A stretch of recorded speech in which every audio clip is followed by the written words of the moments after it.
Hi everyone, welcome back to Feather Stitch House. My name's Rebecca and each week on this channel I make videos about embroidery and textile art to help you get creative. We're in week 24 of this year's Winging It project, Pick of the Pots. If you don't know what Winging It is, it's a project that I've run on this channel for 4 years I think now, where each week I make something improvised that builds to a bigger project. So we've made a felt book, we've made a quilt on a garden theme. Last year we made a journal wall hanging, and this year we are creating tiny pieces of improvised art inspired by a random pick from my 3 plant pots. One contains colours, the second contains shapes, and the third contains stitches. You can join in with as much or as little of this project as you like, and all of the previous projects that I've done are still on this channel. Check out the playlist and look for Winging It 2022 up to this year's project. If none of that floats your boat, I also have another project running at the moment over on Ko-fi. It's called Postcards from the Hedge, and each week we make a textile art postcard based on something from the British countryside. It's a really fun project. I try to cover as much ground in textile art as I possibly can. So if you're looking for a little bit more of a challenge, that's the place to look. There is a link in the description and also a link on the end card of this video, so if you stay tuned to the end, just click on the coffee cup icon and it will take you to my Ko-fi page. There is an announcement about that project coming very soon, so watch this space. I'm going to film it this week. Some exciting developments coming your way, so look out for that. Anyway, enough chit chat. I wonder what picks we're going to get today, so I'm going to head into my studio and let's get picking. Right, it's the 3 pots of doom. Right, let's get straight on with it and start the stopwatch because I keep forgetting to do it, so let's just do it straight away. And fingers crossed, let's have something good. Right, our colour is chestnut brown. Is that good? It's not very summery, is it? Right, chestnut brown. I do like browns and earth tones though, so maybe that's a good thing. Right, what's our shape? A circle. Oh, it's my favourite. It's my favourite. Oh, this is looking good. Let's hope we get a good stitch. Oh, please be something good. Oh gosh, I've picked out about 10. No, braid stitch. It's really difficult. It's not really difficult. It is at the trickier end, and this one is going to split the crowd. It is. It's going to split the crowd. So, right, I'm going to have to go and check my book and see if I can remember how to do it. I'm going to gather some bits and bobs. I'll demonstrate the stitch and have a think about what we're going to create with this little combination. So we have chestnut brown, circles and braid stitch.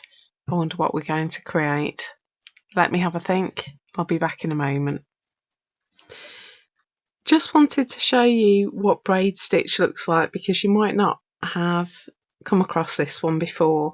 So this is a little stitch sampler that I did a couple of years ago, and this is braid stitch done fairly well. Sometimes it's quite tricky, sometimes it can be a little bit patchy, but this is probably the best example here. So it looks like plaits, and it looks best when you tuck it all together. It looks like a plaited stitch, but it isn't plaited. It is just a stitch that involves looping the thread around the needle in a particular way. So this is 5 lines of braid stitch tucked really close together, and I think it can look really beautiful. So that's what we're going to aim for. Nobody panic, I will show you how to do it. Okay, I've got my hoop and I've come in really close for this so that you can see easily what I'm doing. I've drawn 2 parallel lines and I've got my thread. I would recommend using a pearl cotton or a crochet weight thread for this. It's going to make life a lot easier, particularly when you're learning. So something that isn't stranded, so like a twisted thread rather than a stranded thread. You can do it with stranded threads, but they tend to separate from each other and can make creating the stitch a little bit tricky to handle. So we're just going to take this really slowly, and once you've got the hang of it, it's actually quite easy. Making the stitch is quite easy. The thing that needs a bit of practice is getting the tension right and keeping the stitches even. So this is what we're going to do. We're going to come up, I'm just going to turn my hoop so that we're working top to bottom rather than right to left. I'm going to come up on what is now the left hand line here, pull my thread all the way through, and we're going to start in a similar way to how we would make a French knot or a cable chain stitch. So I'm going to just put my thread over my needle and wrap it once. So I've wrapped the thread around the needle once, and I'm just going to put my finger on that wrap to save it sliding around, so it just helps me to manage it. I'm going to take my needle over to the right hand line directly across from where the thread came out, and I want to go down on that line, and then I'm going to hook my needle back to the top line right next to that first starting point. Okay, so I'm going to show you that stage again. Bring our thread through, thread over the needle and wrap once, so over the needle and back under the needle, finger on that wrap and take the needle down on the right hand line directly across from where the thread came up. Scoop the needle back to the starting line right next to where that thread started, and we're going to leave the needle there for a moment. So we should have the thread coming up, over and then under the needle, and the needle through the fabric. Right, take a deep breath. Are we all okay so far? Right, before I do anything else, I just want to tug on this working thread to tighten up that wrap around the needle, like that.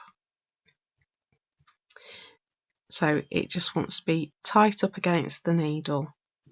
And then we want to take our thread underneath that needle tip. So the thread is now coming down towards us and is caught under the tip of the needle. And I'm going to pull the needle through at this point. And that makes our first stitch, and it's something like a figure of 8.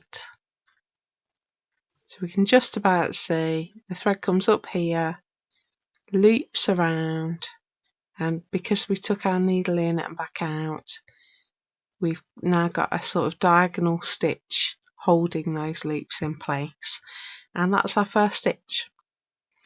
So we now do the same thing again. So thread over the needle, take it under, finger on the wrap, back over to the right hand line, just next to where our first stitch was made, and then we're going to scoop the needle up to the other line and leave the needle there. We're going to tug on that working thread to pull it tight around the needle, and then take our thread underneath the needle and pull through like that. And that's our second stitch. So now we're going to do it again. So thread over the needle, take it underneath, finger on the loop, and back over to the right hand line. Then we're going to scoop our needle to pick up the fabric, come back out on the left hand line, and we're going to pull tight. Then we're going to take our thread underneath the tip of the needle and pull through. So my tension isn't quite right, and the reason for that is that I'm going slow. Now you can use your needle to sort of redistribute the stitches a little bit. They remain quite loose, so this is not a hard wearing stitch, this is decorative. I wouldn't do this on clothing or anything like that because these loops do tend to move around. So this is purely decorative, but you can sort of flatten them back out. If you go a little bit faster and do it all in like a smooth flowing movement, you'll get a much better result, but it will be a bit wobbly while you're practicing. Okay, so let's do it again. Thread over the needle, thread underneath the needle, finger on the loop. We go over to the right hand line and take the needle in, and then we slide the needle and scoop up the fabric coming up on the left hand line, and we leave our needle in the fabric. We pull on that working thread to tighten it up, and then we take the working thread underneath the needle and pull through, and that's our next stitch. Do we need it one more time? I'll show you again. So thread over the needle and under the needle, finger on the loop, over to the right hand line, take the needle in, scoop the fabric and come up on the left hand line, and then we pull on the working thread to tighten it up around the needle. We go underneath the tip of the needle and then pull through. And that is essentially how you do cable braid stitch or just braid stitch. Sorry, it's cable plait stitch or braid stitch. It's exactly the same stitch. And if it's looking a bit wobbly, just even up those loops and twists. So I'm going to put a few more in so that you can see the effect of a line of them. Hopefully you'll see that when you do it in a smooth motion, you get better results. It's the stopping and starting that this stitch doesn't really like.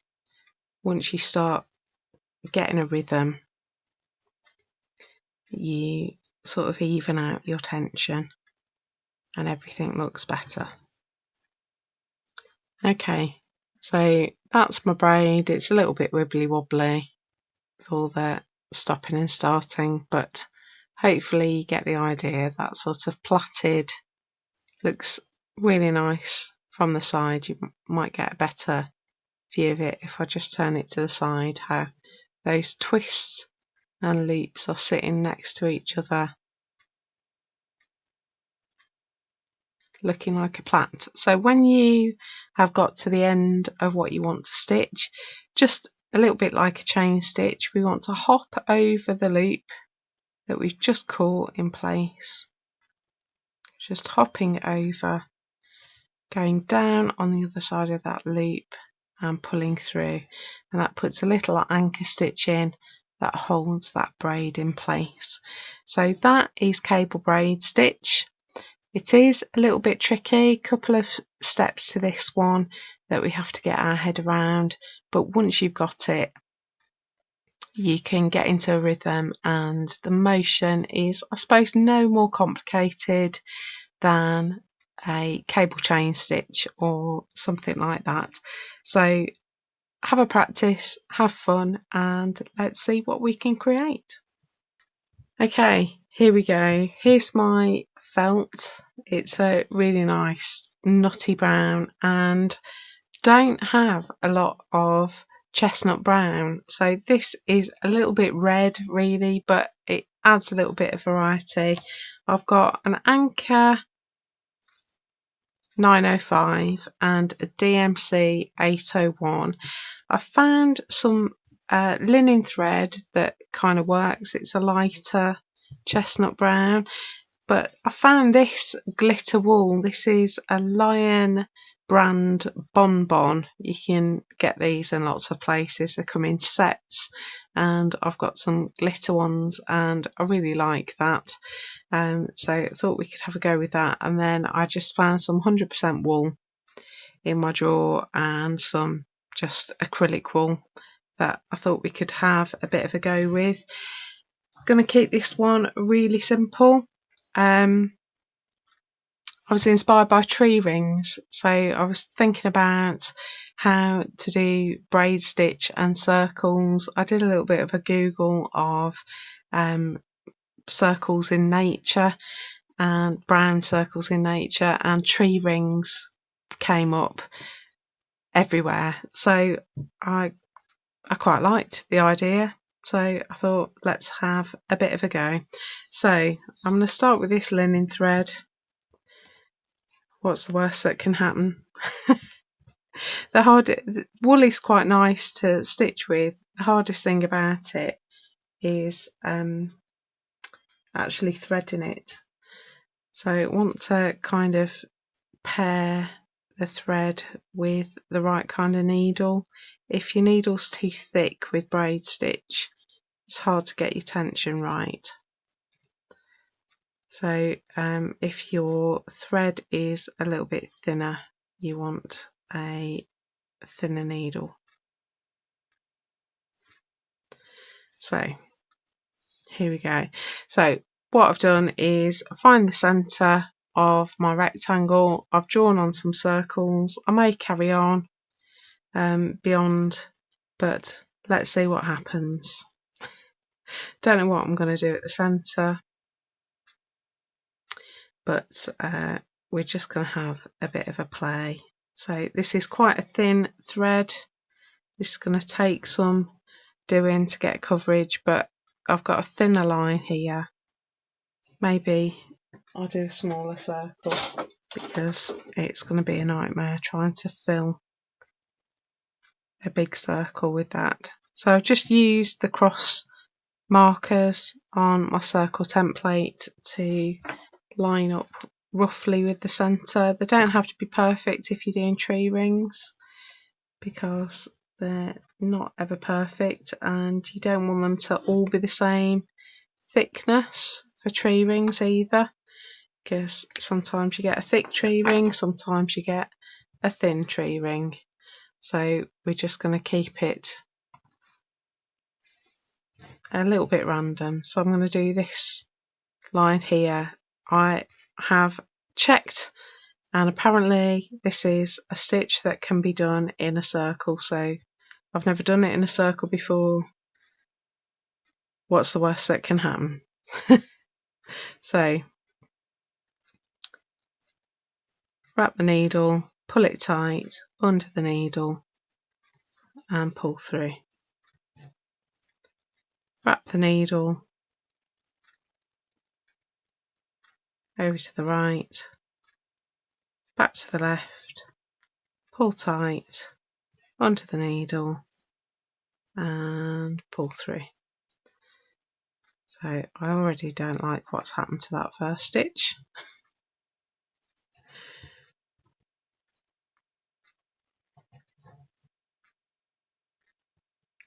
So obviously when we're working in a circle, the outside line and the inside line are not going to be the same length. The inside line will be shorter, so we can't line them up exactly. We're going to have to space them a little bit more widely on the outside line than we do on the inside, because otherwise we are gonna have a gap when we get round our circle.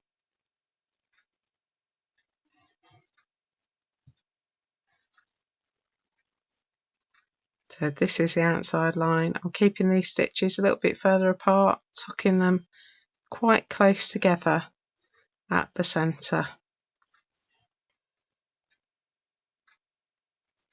So that's how it's looking so far. So I hope everyone's well and that you're all chugging along. I have to be honest, June is a bit of a pinch for me. I can't say very much about it because I'm not allowed to, but I am marking GCSE exam papers and it is hard work and it takes a lot of time, and I have quotas that I have to meet each week, and it's been a bit of a pinch because I've also got workshops running. If you are in and around the Lincoln area, I do have spaces on workshops. Do check out my website.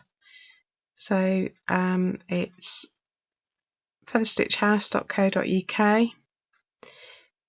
and you can book in on those. They are imminent, so get your skates on. I did one yesterday, but obviously while I'm doing workshops I can't be marking, and so time is really short for me during June, so I need to keep these nice and quick. I don't think this is going to be quick, but simple is a better word.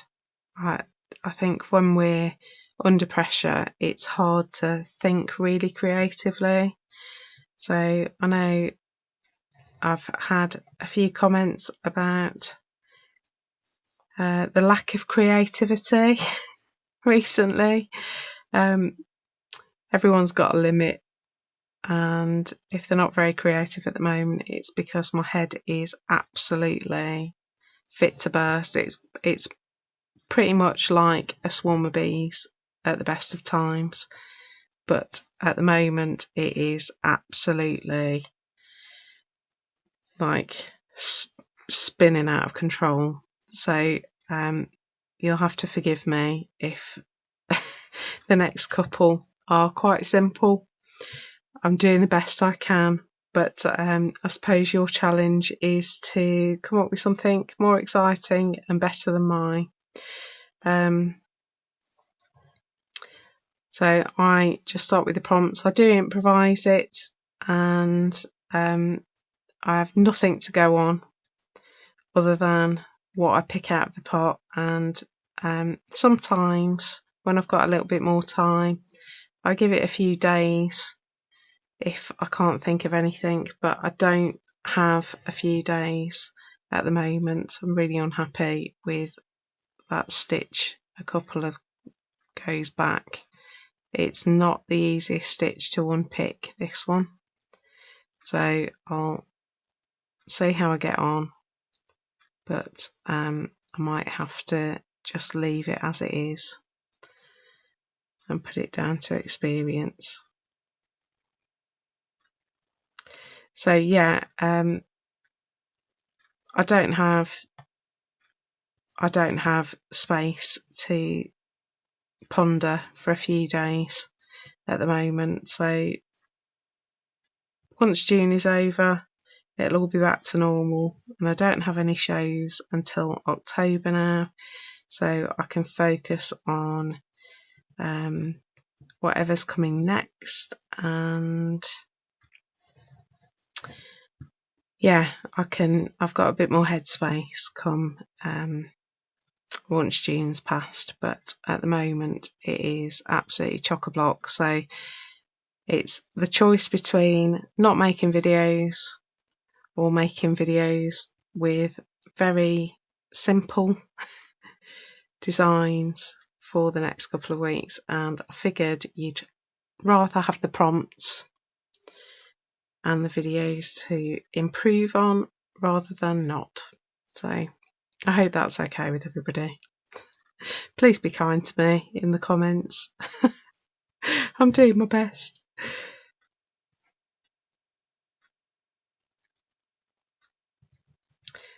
So it's still a lot of fun for me to go into the Facebook group and see what you're all making. I do love it. It really helps if you tag me, because I'm much more likely to see what you've posted. Instagram doesn't help you to see the work of the people that you follow, and it doesn't help you even if you sort of started the hashtag. It doesn't help you to see what's posted under that hashtag. I really honestly don't know what drives the algorithm these days. So it really helps if you tag me. But yeah, it's great to see so many of you stitching and posting your work and being creative. I do love it, so please keep going with that. Right, that's a lot of me just chatting while I'm not getting very far, so I'm going to stop talking, fill in a couple more rows, and I'll come back and show you how it looks different with wool compared to thread.